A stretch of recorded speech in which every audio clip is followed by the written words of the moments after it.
Hello, just making a quick video on how to tell if your starter is ready and what makes a good starter. So here's my starter. When I fed it, it was half this size, so I know that that's one measurement, is that it's doubled in size.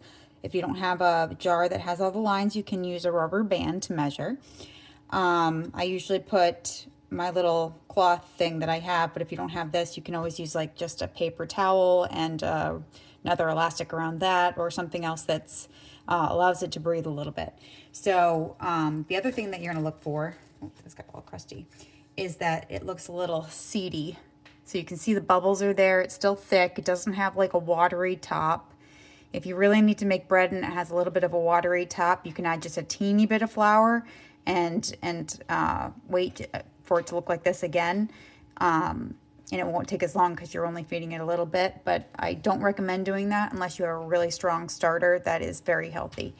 Another thing that you want to make sure of is that it smells good. So if it smells a little acidic, or a little, yeah, unless it smells like just flour, it might be a little acidic, in which case you will want to do another divide and feed, just to correct the pH on that a little bit.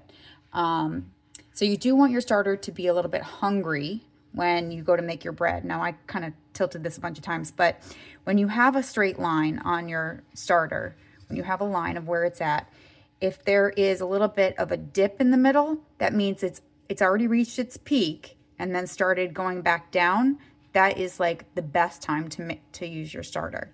If it's still kind of domed, that means it really hasn't reached its peak yet, of where it's going to max out, where it says, okay, I've eaten all my food, time to feed me more, is really when you want, where you want to catch it at. So if it's still rising, you're going to see that dome in the middle.